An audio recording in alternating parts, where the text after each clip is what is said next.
Hi பிரைஸ்லாட். Hi குட்டீஸ். இன்னைக்கு ஒரு நல்ல கதை சொல்ல போகிறேன் உங்களுக்கு. கேட்கலாமா? ஒரு ஊரில் ஒரு பெரிய பணக்காரன் வாழ்ந்து கொண்டு இருந்தாராம்.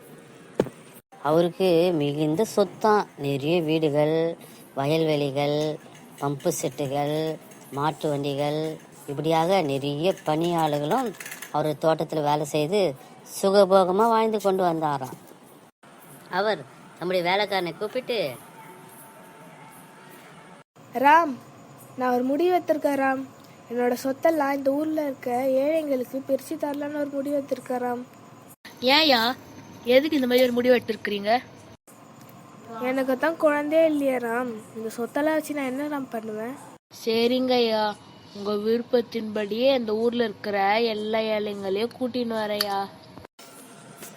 மறுநாள் காலை இந்த செல்வந்தரின் ஆணைப்படி அந்த வேலைக்காரனும் அந்த மக்களை எல்லாம் அவங்க வீட்டுக்கு அழைத்து கொண்டு வந்திருக்கிறான். வாங்க, எல்லாரும் வந்துட்டீங்களா? என்னுடைய சொத்துல நான் இங்க பாதி வச்சிருக்கேன். ஒவ்வொரு குடும்பமா வந்து ஒவ்வொரு பொருள் எடுத்துட்டு போங்க. ரொம்ப நல்லா இருக்கணும் ஐயா. ராம், எனக்கு ரொம்ப சந்தோஷமா இருக்கு ராம்.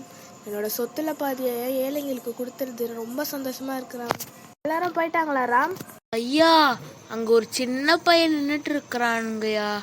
தம்பி, என்ன நீ ஒரு பொருளை எடுக்கலையா? எல்லாம் தீந்துருச்சா அதுக்குள்ள?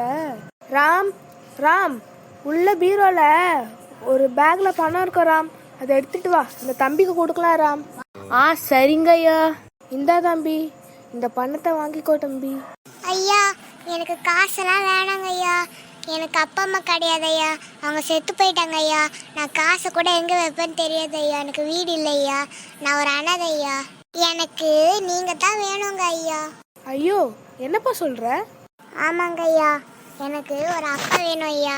எனக்கு ஆதரவா யாருமே இல்லை ஐயா. இந்த கதையில பாருங்க, இந்த சின்ன மகன் அவன் நாணமாய் அவன் அந்த செல்வந்தர் இடத்துல எனக்கு யாரும் துணை இல்லைன்னு சொல்லி அவனுடைய அங்கலாய்ப்பு அந்த செல்வந்தரத்தில் சொன்னதுனால அந்த செல்வந்தர் அவர் மிகவும் இரக்கமுள்ள மனதுடையவராக இருந்ததுனால அவருக்கும் தன்னுடைய பிள்ளை இல்லை என்ற காரணத்தினால இந்த சிறு மகனை தன்னுடைய பிள்ளையாகவே அவர் ஏற்றுக்கொண்டார். நம்முடைய வாழ்க்கையில் கூட நம்ம ஆண்டவரிடத்தில் அன்பை எதிர்பார்த்து அவருக்கு பிரியமாய் வாழும்போது கர்த்தர் நம்மளையும் தம்முடைய பிள்ளைகளாய் அவர் ஏற்றுக்கொள்வார்.